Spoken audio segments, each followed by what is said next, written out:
Les Amish sont là, à la vue de tous, mais leur mode de vie semble venir d'une autre planète. Il ne s'agit pas seulement de ne pas utiliser la technologie ou de s'habiller différemment. L'étrange va bien plus loin. Ce qui est une routine pour eux est difficile à croire pour quiconque. Tout ce qu'ils font, de la façon dont ils interagissent les uns avec les autres, à la façon dont ils cuisinent, soignent ou éduquent, suit des règles qui pour la plupart n'ont pas beaucoup de sens. Tout est là, mais personne ne le comprend complètement.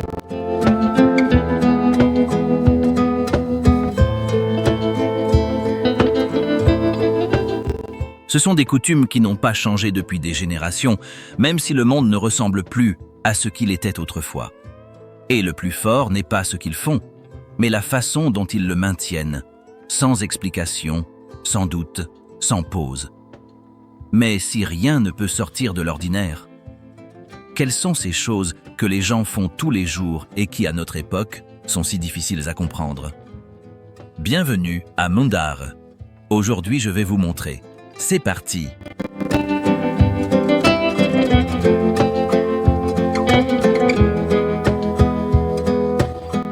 Un téléphone que vous ne pouvez pas avoir à la maison.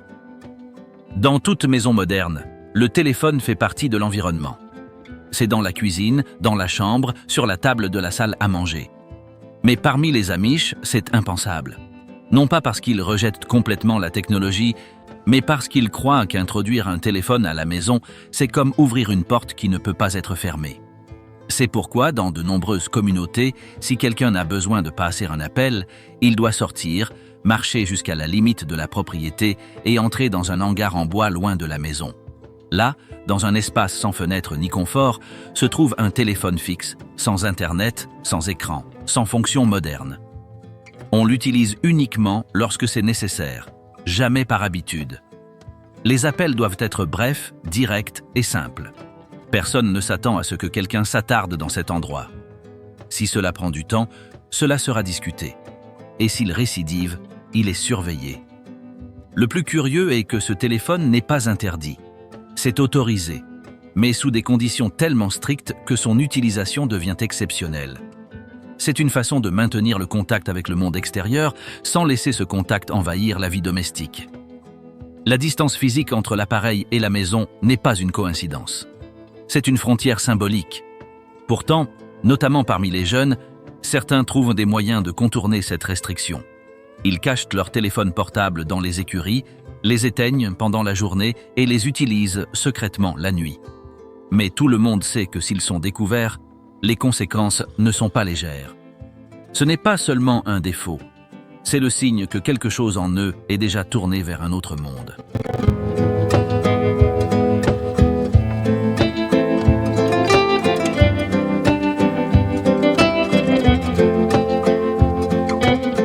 Dormir ensemble sans se toucher. Dans la plupart des cultures, lorsque deux jeunes commencent une relation, un certain degré d'intimité, ou au moins un espace privé pour apprendre à se connaître, est attendu. Dans les communautés Amish, cette proximité existe, mais avec une règle qui déconcerte quiconque ne vit pas au sein du groupe. Pendant la cour, le couple peut passer la nuit ensemble, allongé dans le même lit, sans se toucher ni échanger un seul mot. Cette pratique s'appelle bondling et fait partie d'un rituel accepté, voire supervisé, où ce qui est autorisé n'est pas le contact physique, mais plutôt la possibilité de partager l'espace en silence sous supervision indirecte. Il n'y a pas de porte fermée, pas d'intimité totale. Dans de nombreux foyers, la mère prépare la chambre, dispose les couvertures et sait exactement qui dort avec qui, sans attendre que quoi que ce soit se passe au-delà du sommeil partagé. Les deux jeunes gens sont allongés habillés, séparés par une planche de bois, une corde ou encore une couverture cousue qui évite les frottements. Ils passent plusieurs heures allongés, sans distraction, sans écran, sans conversation. Juste la proximité. Et dans ce calme forcé, sans interférence, la compatibilité est évaluée d'une manière qui n'a rien à voir avec l'habituel. Il ne s'agit pas ici de provocation ou d'innocence forcée. C'est un test de discipline, de contrôle et aussi de volonté de suivre un modèle où le désir ne règne pas. Beaucoup ont critiqué cette pratique de l'extérieur et certains la considèrent comme risquée. Mais pour les Amish, cela fait partie du chemin vers un mariage solide. Si quelqu'un ne respecte pas les règles, il perd la confiance du groupe. Et cela, dans leur système, a plus de poids que n'importe quel scandale. Dans la culture Amish, apprendre à se connaître n'implique pas de parler de rêves ou de découvrir ses goûts personnels. Il s'agit d'endurer ensemble l'inconfort, d'observer comment l'autre personne se comporte dans un environnement où il n'y a pas de stimuli, seulement une présence partagée. Et cela, même si cela peut paraître extrême, est plus révélateur pour eux que n'importe quelle conversation.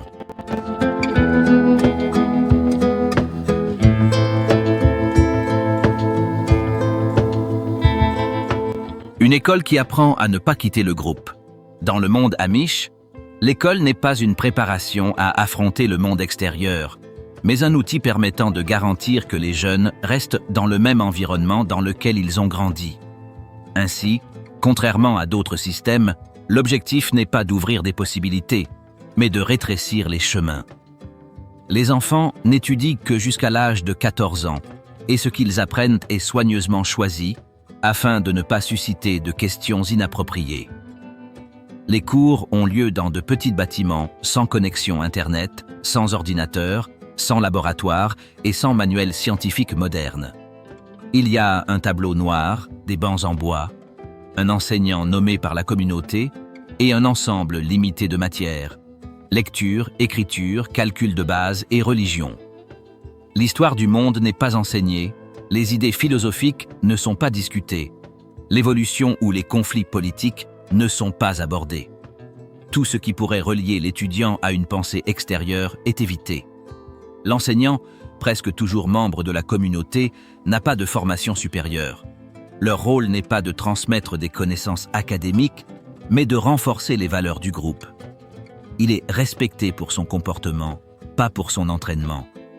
Et leur principale responsabilité n'est pas d'enseigner, mais de s'assurer que les étudiants absorbent juste assez pour fonctionner dans leur environnement. Les enfants apprennent rapidement que l'éducation n'a pas pour but d'explorer, mais d'obéir. Le plus drôle, c'est que personne ne se plaint, ni les élèves, ni les parents, ni les enseignants. Tout le monde sait que la limitation fait partie de ce qui les maintient ensemble. Car au-delà des livres et des exercices, ce que cette école enseigne, c'est que le groupe est au-dessus de l'individu et que la vie en dehors de cette structure ne vaut pas la peine d'être explorée.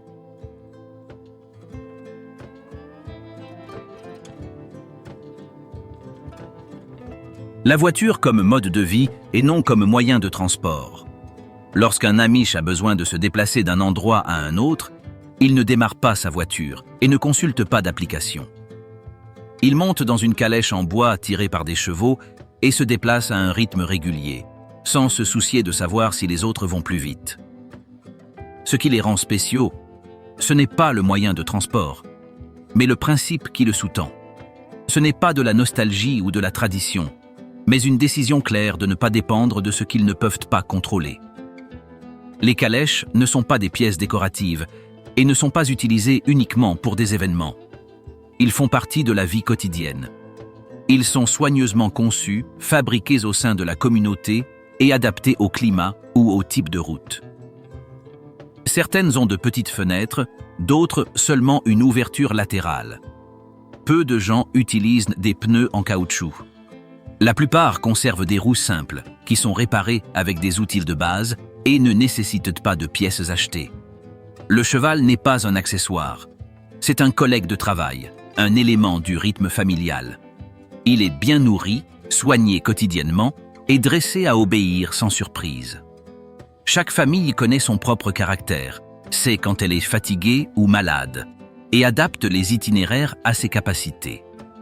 Il n'y a pas d'urgence, pas de GPS, pas d'itinéraires alternatifs. Vous voyagez au rythme de l'animal, et ce rythme devient un mode de vie. Dans des situations exceptionnelles, les Amish peuvent utiliser des moyens de transport motorisés, mais ne les conduisent jamais eux-mêmes. S'ils doivent se rendre à un rendez-vous médical à distance, ils font appel à un chauffeur externe, appelé chauffeur alloué, qui les y conduit sans interférer avec leur routine. Il n'y a plus de discussion. Aucune musique n'est utilisée. Le voyage est fait et le retour est fait. L'important est que le contrôle du véhicule soit hors de vos mains. Ils voyagent, mais ne se laissent pas entraîner par la vitesse. Lorsqu'ils partagent la route avec des voitures modernes, ils ne sont pas dérangés. Ils continuent leur chemin sans regarder qui les attend derrière eux. Ils installent des réflecteurs pour éviter les accidents, mais ils n'accélèrent pas. Votre temps ne change pas en fonction du trafic. Ils ne courent pas, ne klaxonnent pas, ne se soucient pas d'arriver en premier. Le but n'est pas au bout du chemin. Il s'agit de maintenir la façon dont ils le traversent. Pour les Amish, la calèche ne représente pas le passé. Cela représente une manière différente d'être dans le présent. Un véhicule qui n'a pas besoin d'essence, d'écran ou de capteur de marche arrière. Juste une corde, un siège ferme et un cheval qui connaît le chemin.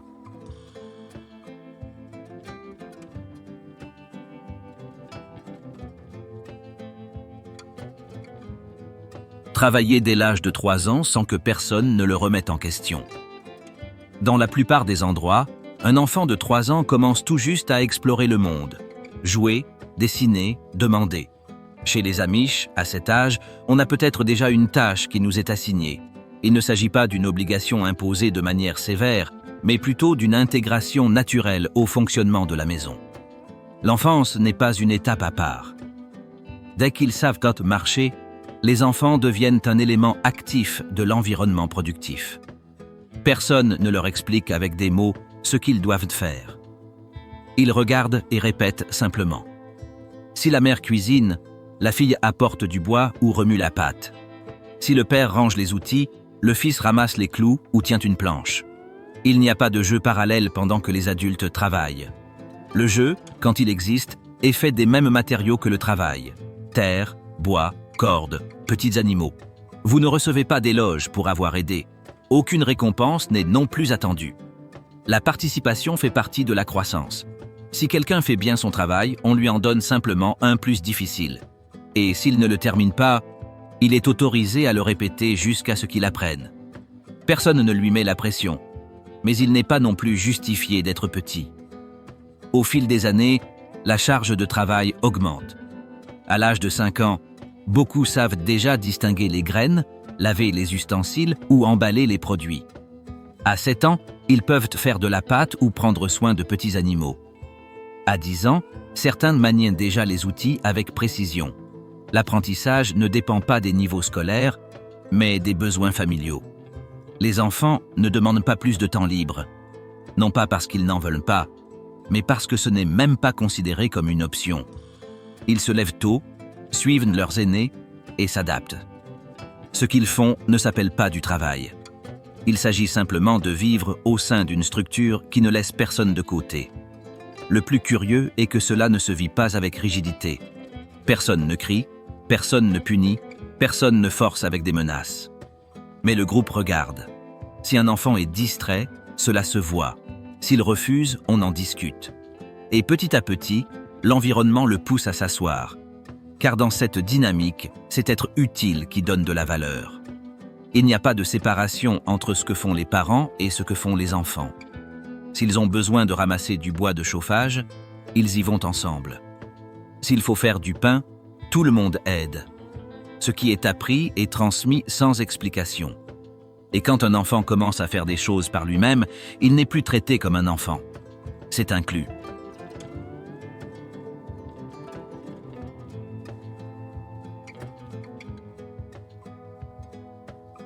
Une façon de s'habiller qui efface l'identité. Si quelqu'un vient à un rassemblement Amish pour la première fois, la première chose qu'il remarque est que tout le monde semble habillé de la même manière. Il n'y a pas de couleur flashy, pas de marque visible, pas d'accessoires. Les femmes portent des casquettes, des tabliers et de longues robes sans ornement. Les hommes portent des chemises fermées, des pantalons maintenus par des bretelles et des chapeaux foncés. Tout est conçu pour passer inaperçu. Mais derrière cette apparence uniforme, il y a bien plus qu'un simple code vestimentaire. Il existe une logique qui transforme le vêtement en un outil de maintien du contrôle. S'habiller comme ça n'est pas seulement une coutume. C'est une façon d'éliminer l'individualité. Si tout le monde se ressemble, personne ne se démarque. Et si personne ne se démarque, Il n'y a pas de place pour la fierté personnelle. Les vêtements ne s'achètent pas dans des magasins ordinaires. Ils sont cousus à la maison, selon des modèles déjà connus. Il n'est pas question d'essayer de nouveaux styles, ni d'imiter ce qui est à la mode. Les filles apprennent très tôt à couper, à joindre et à réparer. Les mères supervisent. Et quand quelqu'un a besoin d'un vêtement, il se débrouille avec ce qu'il a. Si une pièce est endommagée, elle n'est pas jetée. C'est réparé. L'utilisation des boutons est limitée. Dans certaines communautés, ils sont remplacés par des crochets, car les boutons étaient autrefois considérés comme des symboles militaires ou décoratifs. Il en va de même pour les couleurs. Des tons opaques sont choisis, gris, bleu foncé, marron. Les combinaisons de rouge, de jaune et de couleurs vives ne sont pas autorisées. Les vêtements ne doivent pas attirer l'attention, même lors des jours spéciaux. Il n'y a pas de bijoux, pas de maquillage, pas de parfum. Tout ce qui n'est pas nécessaire est évité. Tout ce qui pourrait susciter la vanité est interdit. Et tout ce qui ne peut être maintenu dans ses limites est rejeté. Les règles ne sont pas écrites, mais tout le monde les connaît. Si quelqu'un s'éloigne, le groupe réagit rapidement. Parfois avec des regards, parfois à distance. Il en résulte un environnement dans lequel personne ne peut utiliser son apparence pour exprimer sa différence. Les vêtements ne représentent pas le goût. Ils représentent l'obéissance. Et si cela se maintient, la communauté reste unie. Mais si quelqu'un commence à se démarquer, même par une couture, l'équilibre est compromis. S'habiller ici n'est donc pas une décision, c'est le reflet de la place que l'on occupe.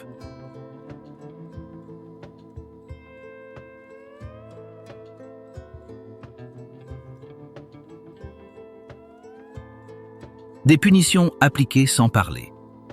Lorsqu'un membre d'une communauté amish enfreint une règle importante, il n'est pas crié dessus, menacé ou puni physiquement. Au lieu de cela, ce qui se passe est beaucoup plus silencieux et beaucoup plus bruyant. La personne arrête de parler. Personne ne l'expulse. Personne ne lui dit qu'il est puni. Ils l'ont simplement exclu sans dire un mot. La sanction n'est pas annoncée. Il n'y a pas de réunion pour l'expliquer, ni besoin de le justifier. Elle est appliquée immédiatement, et chacun sait ce qu'il doit faire.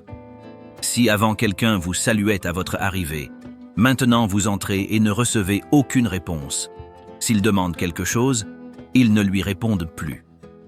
Si vous essayez de participer à une activité commune, vous êtes autorisé à être présent, mais vous êtes ignoré. Il n'y a pas de confrontation.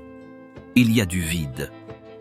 Cette méthode, appelée évitement, est une forme d'isolement social. La punition physique n'est pas nécessaire pour faire passer le message. Être présent mais avoir le sentiment de ne plus compter a un impact direct. Et le plus drôle, c'est qu'il n'y a pas de violence. Tout ce qui change, c'est que les autres ne répondent plus. Cette indifférence devient la sanction la plus dure. Les motifs de sanction peuvent varier. Utiliser une technologie interdite, désobéir aux dirigeants ou se comporter d'une manière considérée comme inappropriée. Il n'est pas nécessaire que ce soit quelque chose de grave aux yeux du monde extérieur. Il suffit que cela affecte l'harmonie du groupe, et une fois appliqué, personne n'intervient. Le silence est maintenu jusqu'à ce que la personne reconnaisse sa faute.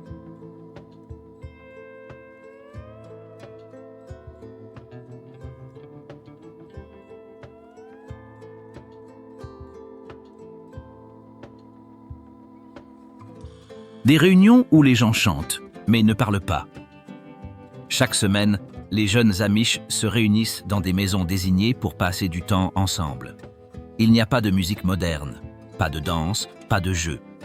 Ce qu'ils font, c'est chanter de vieux hymnes en groupe, sans instruments et sans harmonie moderne. Ils s'assoient en rangée, ouvrent leurs livres et chantent pendant des heures, tous au même rythme. Le plus frappant est que lors de ces réunions, il n'est pas permis de parler. Il n'y a pas de dialogue croisé ni de flirt ouvert. Personne ne peut approcher quelqu'un d'autre pour entamer une conversation. Tu chantes juste. Et cela se fait à voix basse, avec des mélodies lentes, qui s'étendent bien plus loin qu'on ne pourrait s'y attendre. Ce n'est pas destiné à divertir. Nous cherchons à être là, à partager sans rien dire de plus. Grâce à ces rencontres, de nombreux jeunes rencontrent quelqu'un qui pourrait devenir leur partenaire.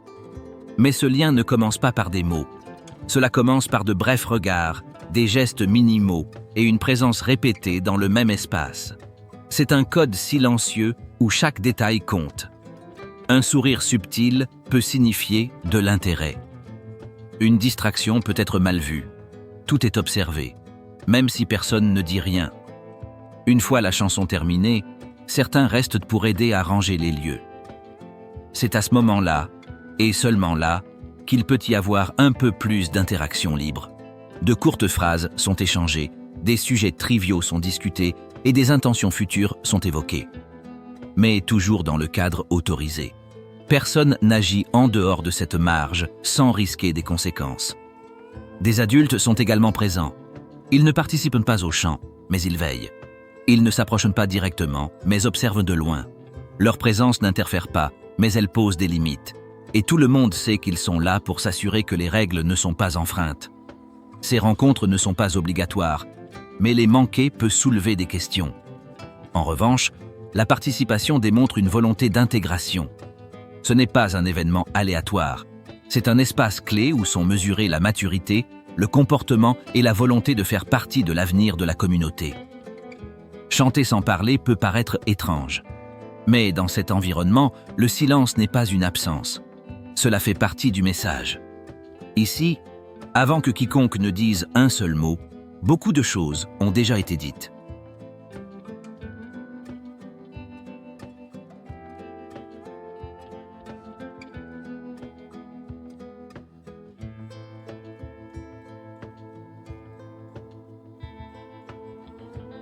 Les entreprises qui fonctionnent sans parler aux clients. Il peut sembler impossible pour une entreprise de prospérer sans service client. Promotion visible, lignes téléphoniques ou médias sociaux. Mais dans de nombreuses communautés amish, c'est la norme. Les ateliers de menuiserie, les boulangeries, les granges aménagées ou les stands des marchés ruraux n'ont pas besoin de mots pour fonctionner. Ce qui est offert n'est pas crié. Présenté avec le produit.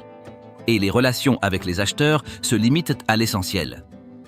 Dans un environnement où l'image personnelle est contrôlée et le contact avec le monde extérieur est précisément mesuré, ceux qui servent les clients le font en silence, avec des gestes brefs, sans prolonger la conversation.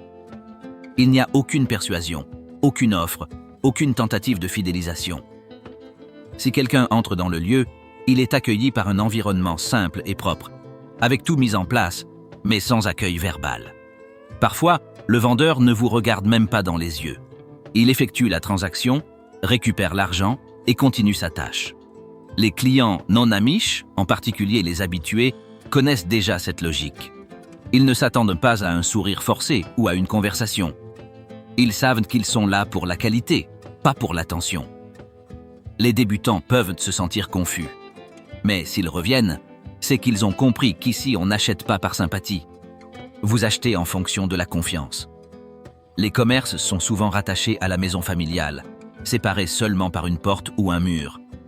La frontière entre le domestique et le productif est claire, et personne de l'extérieur ne la franchit. Le client n'est pas invité à assister à l'intégralité de l'atelier, ni à boire un verre pendant qu'il attend. Tout se passe au bon endroit et au bon moment. Le plus surprenant est que, même si elles ne suivent aucune stratégie marketing, beaucoup de ces entreprises prospèrent plus que celles qui le font. Certaines commandes sont programmées des mois à l'avance. D'autres ne sont acceptées que si certaines conditions sont remplies. Il n'y a pas de concurrence directe, car il n'y a pas de volonté de concurrencer. C'est fabriqué, c'est livré, et le reste dépend de si la personne qui l'a acheté en parle bien dans son monde. Dans ce système, la réputation ne se construit pas en parlant. Elle se construit en s'accomplissant. Aucune conviction n'est nécessaire. Soyez simplement présent, tenez vos promesses et ne manquez pas vos engagements. Voilà comment ça marche. Et c'est ainsi que cela se passe.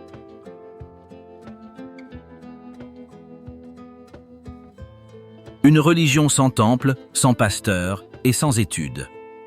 La plupart des religions organisées ont des temples, des dirigeants formés, des discours préparés et des horaires établis. Chez les Amish, rien de tout cela n'est nécessaire. Il n'y a pas d'église comme bâtiment central. Les cérémonies se déroulent dans des maisons familiales adaptées au jour du culte. Il n'y a pas de chaises rembourrées, pas de décoration. Des bancs en bois sont disposés, de vieux livres sont distribués et l'espace est occupé comme s'il s'agissait de n'importe quel autre moment de la vie. La personne qui dirige la réunion n'est pas un pasteur professionnel. Il n'a pas étudié la théologie et ne s'est pas préparé à prêcher. Il a été choisi par tirage au sort parmi les hommes du groupe, un processus qui dépend davantage du hasard et de la volonté collective que de la connaissance. Une fois nommé, il assume ce rôle à vie. Et il le fait sans salaire, sans chercher de reconnaissance, sans changer son travail habituel. S'il était agriculteur avant, il l'est toujours.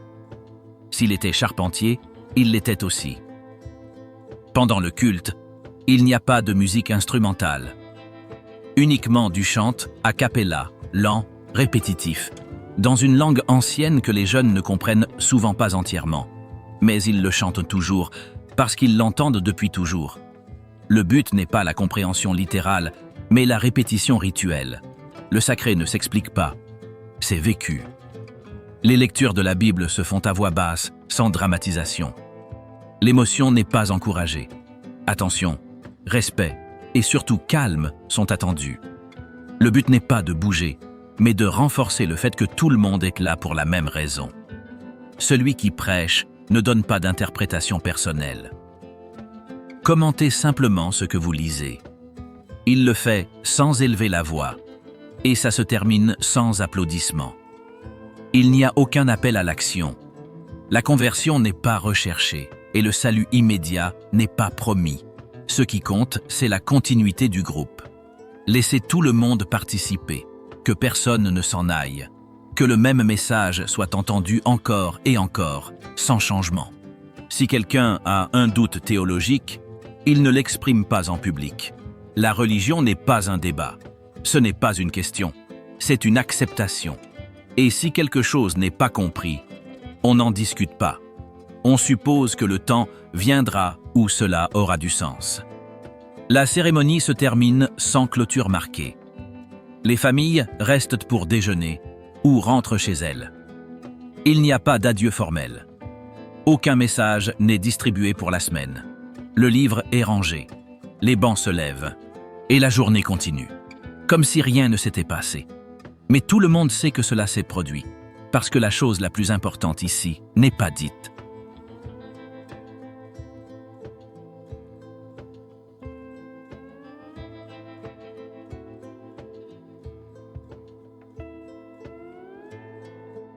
Une cuisine sans four électrique, ni recettes écrites. Dans une maison amish, la cuisine est le cœur de la vie quotidienne, mais elle ne ressemble en rien à ce à quoi on s'attend dans une cuisine moderne. Il n'y a pas de micro-ondes, pas de mixeur électrique, pas de four à convection. La plupart des aliments sont préparés avec des ustensiles simples, sur des poêles à bois, et selon des recettes qui ne sont écrites nulle part. Les femmes connaissent les quantités par cœur. Ils ne pèsent pas avec une précision numérique. Ils ne mesurent pas avec des verres gradués. Ils savent quand un mélange est prêt grâce à sa texture, son odeur, son bruit lorsqu'on le remue. Ce qui est transmis, ce ne sont pas des instructions, mais de la pratique. Les filles observent, les mères enseignent sans trop dire. Si quelqu'un veut apprendre, il doit être présent, pas demander. Car ici, cuisiner n'est pas une théorie, c'est une répétition. Les ingrédients suivent également une logique interne. Beaucoup proviennent du jardin lui-même ou d'échanges entre voisins. Farine, beurre, lait, œufs, légumes. Tout arrive sur la table après être passé par des mains familières. Il n'y a pas d'emballage ou d'étiquette brillant. S'il manque quelque chose, on l'adapte. Et si un plat ne peut pas être préparé exactement comme prévu, on peut en faire autre chose sans problème.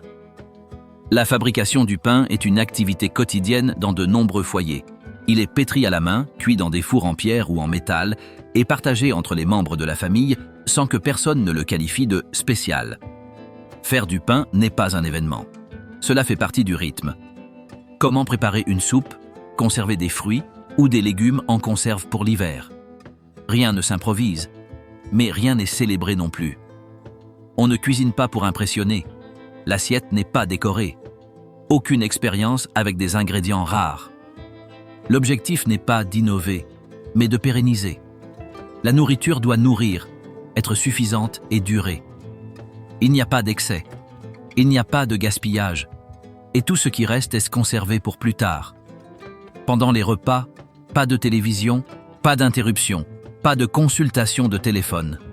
On le mange en silence ou avec une conversation mesurée.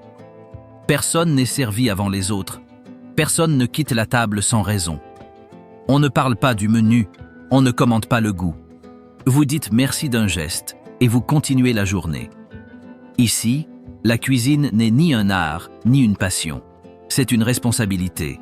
Et comme tout le reste dans ce milieu, cela se fait sans chercher la reconnaissance. Parce que c'est le travail qui n'est pas vu qui maintient en vie toute la communauté.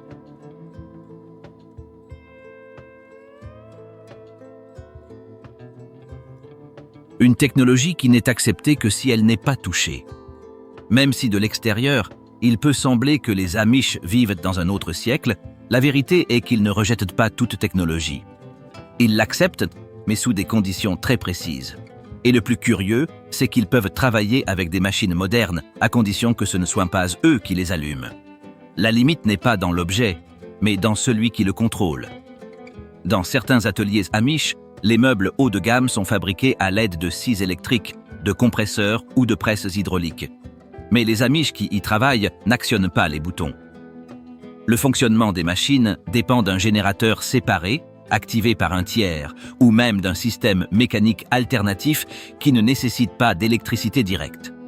Dans ces espaces, les travailleurs évoluent parmi des équipements modernes sans utiliser directement leurs fonctions électroniques. Ils pensent, assemblent, organisent. Mais ils ne programment pas, ils ne surveillent pas les écrans, ils n'interagissent pas avec les appareils numériques. La technologie existe, mais elle ne fait pas partie du mode de vie. On ne le ramène pas à la maison. Les enfants ne sont pas éduqués.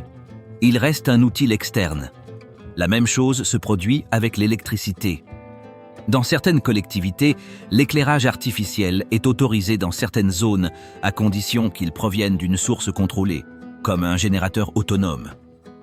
Dans d'autres, les systèmes à gaz ou hydrauliques sont acceptés, mais les câbles connectés au réseau public ne le sont pas. Ce qui est évité, c'est la connexion constante au monde extérieur, et non l'utilité occasionnelle de l'appareil. Ce type d'adaptation permet aux Amish de maintenir des entreprises rentables sans renoncer à leur mode de vie. Ils vendent à des clients non Amish, fabriquent des produits compétitifs sur le marché et parfois même les transportent à l'aide de véhicules conduits par d'autres. Mais tout est réglementé. Il n'y a pas de place pour l'improvisation. Et si une communauté juge un outil trop invasif, il est tout simplement interdit. En fin de compte, ce n'est pas une question de technologie, oui ou non. Ce sont des barrières. Tant que l'objet ne modifie pas l'ordre intérieur, il est toléré. Mais dès que les habitudes, les priorités ou le langage commencent à changer, cette idée est abandonnée. Car pour les Amish, le plus important n'est pas d'avancer. C'est pour préserver.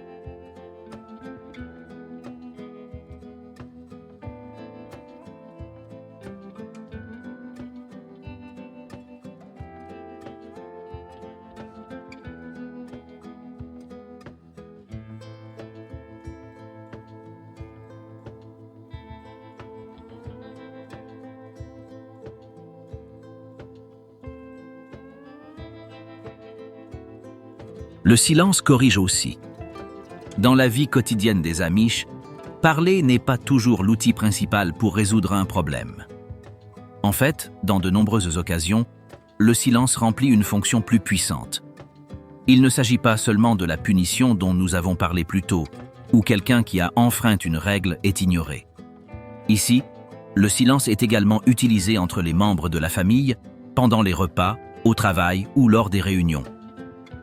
Le silence n'est pas vide. C'est un signe. Lorsqu'un enfant désobéit, il n'est pas toujours réprimandé par des mots. Souvent, un regard suffit.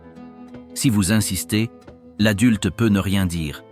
Il s'éloigne, change de tâche, laisse l'enfant ressentir le poids d'avoir franchi une ligne. Le silence, dans ce cas, n'est pas une absence de réponse. C'est une façon de dire que quelque chose n'allait pas sans avoir à l'expliquer. Chez les adultes, quelque chose de similaire se produit. Si quelqu'un agit en dehors du cadre accepté, les autres ne s'engagent pas dans une confrontation directe. Il n'y a pas de longue discussion. Il ne s'agit pas de convaincre. C'est prévu. Et pendant ce temps-là, on ne discute pas de la question. Seuls les mots, les gestes, les interactions sont retirés. Jusqu'à ce que la personne remarque la différence. Ou changer. Ou partez. Ce type de communication n'est pas explicitement enseigné. On apprend en observant.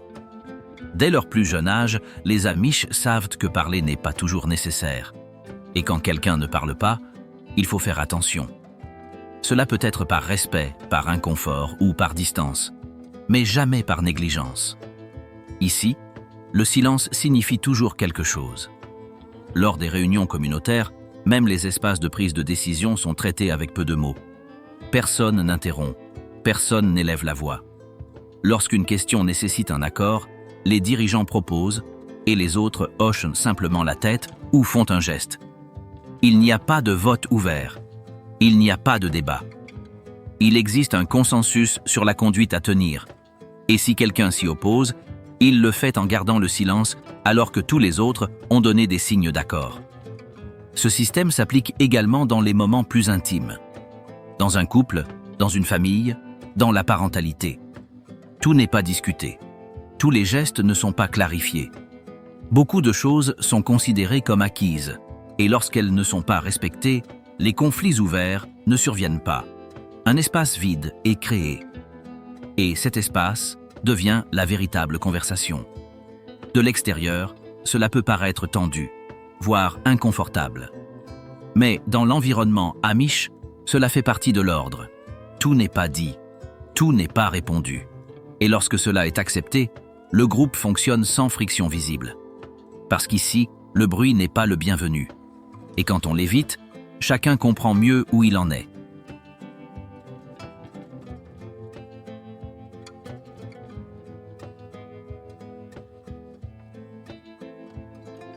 Se marier sans fête, sans voyage et sans photo. Dans de nombreuses cultures, le mariage est l'un des événements les plus visibles de la vie. On le célèbre avec des invités, des robes flashy, de la musique, de la nourriture abondante et des centaines de photos. Chez les Amish, se marier signifie exactement le contraire. Pas de fête, pas de voyage de noces, pas de photos souvenirs. Ce qui compte, ce n'est pas l'événement, mais l'engagement qui commence simplement, tranquillement. La plupart des mariages ont lieu entre octobre et décembre, après les récoltes, lorsqu'il y a moins de travail dans les champs. La cérémonie n'est pas annoncée longtemps à l'avance. Le couple est déjà connu de la communauté, et tout le monde sait que le moment viendra. Aucune invitation n'est envoyée, et la date n'est pas publiée. Elle est organisée au domicile de l'un des deux, généralement celui de la mariée, et tout le nécessaire est préparé avec l'aide de la famille et des voisins. La journée commence tôt. Les participants arrivent habillés comme d'habitude, sans aucun détail particulier. La mariée ne porte pas de voile, de maquillage ni de bouquet. Sa robe est neuve, mais du même style qu'elle porterait n'importe quel autre jour. Le marié porte sa plus belle chemise et son chapeau, mais sans chercher à se démarquer. L'important n'est pas l'image, c'est être là. La cérémonie comprend des prières, des lectures et des chants. Cela dure plusieurs heures. Il n'y a pas de discours romantique, pas d'échange d'alliances, pas de mots personnels. Le couple est assis à l'avant, en silence, tandis que les chefs religieux guident la réunion.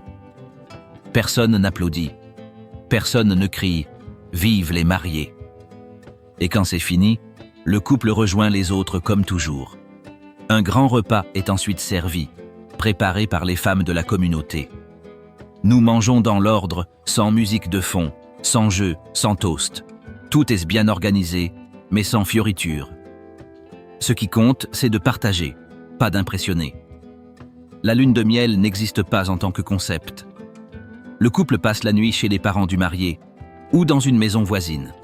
Au cours des jours suivants, ils rendent visite à des proches et à des voisins. Ils ne voyagent pas, ils ne se reposent pas, ils ne sortent pas pour faire la fête. La nouvelle vie commence par le travail, par la routine, par l'intégration dans le système qu'ils connaissent déjà. Aucune photo n'est prise. Les souvenirs ne sont pas publiés. Le souvenir de cette journée reste gravé dans la mémoire de ceux qui étaient là, et cela suffit. Pour les Amish, se marier ne signifie pas montrer quelque chose au monde. Il s'agit d'assumer un rôle au sein du groupe, et quand cela arrive, tout le reste peut devenir silencieux.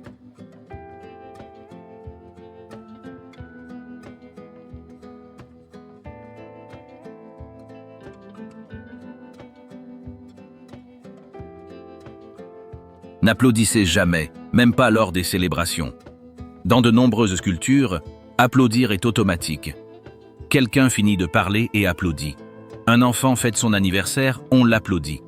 Il y a un mariage, un exploit, un événement. Et il y a toujours des applaudissements. Mais dans le monde amish, cette coutume n'existe tout simplement pas. Il n'y a pas d'applaudissements. Ce n'est pas attendu, ce n'est pas permis, ce n'est pas pratiqué. Le silence occupe cette place. Et cela ne ressemble pas à du vide, mais à du respect. Si quelqu'un chante bien lors d'une réunion, on ne le reconnaît pas en applaudissant. Si un enfant récite un texte, il n'est pas applaudi. Vous le remerciez d'un regard, d'un simple mot, ou parfois, tout simplement de rien. Car ici, ce qui est bien fait n'a pas besoin d'être renforcé. Cette règle n'est pas mineure. Cela reflète toute une façon de comprendre la vie. Les applaudissements placent l'individu au centre. Cela le sépare du groupe. Faites la différence, même si ce n'est que pour un instant. Et c'est exactement ce que les Amish essaient d'éviter. Ils veulent que chaque action ait une valeur en elle-même, et non en raison de la réaction qu'elle provoque.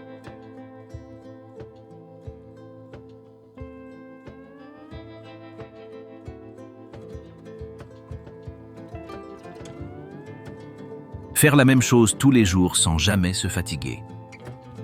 L'un des aspects les plus étranges de la vie Amish n'est pas quelque chose de visible, pas un objet, pas une cérémonie. C'est votre relation avec la routine.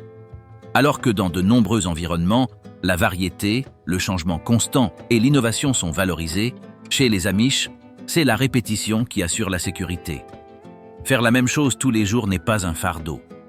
C'est ce qui fait que tout fonctionne. La matinée commence toujours de la même manière. Ils se réveillent tôt, avant l'aube. Les tâches sont claires, les animaux sont nourris, le poêle est allumé, le sol est balayé. Il n'y a pas de consultation d'agenda, pas d'improvisation. Chacun sait ce qui lui correspond sans qu'on le lui dise. Les vêtements portés ne changent pas, les chemins parcourus sont les mêmes. Les outils ne sont pas renouvelés souvent. Les prières qui sont dites sont les prières habituelles. Et personne ne semble vouloir changer quoi que ce soit. Parce que le changement crée le doute. Et le doute, pour eux, brise le rythme qui maintient le groupe ensemble. Le dimanche, il y a une réunion religieuse. Chaque semaine, dans une maison différente, mais avec la même structure. Peu importe combien de fois une chanson ou un texte a été entendu. Cela se répète. Et ce n'est pas ennuyeux. Renforce. Cela donne l'impression que les choses avancent, que tout est à sa place. Après avoir vu tout cela, il est impossible de ne pas se poser une question. Comment peuvent-ils continuer à vivre ainsi, comme si le temps s'était arrêté? Pour eux, rien de ce qu'ils font n'est étrange. Mais vu de l'extérieur, chacune de leurs coutumes semble tirer d'un autre monde. Il ne s'agit pas seulement de vieilles traditions, c'est une façon de penser, de sentir, d'exister, qui entre en conflit direct avec la logique moderne. Et c'est peut-être ce qui est le plus surprenant. Qu'ils ne soient pas perdus dans le passé, mais qu'ils en aient fait leur présent. Un présent qui, pour le reste du monde, n'a tout simplement aucun sens.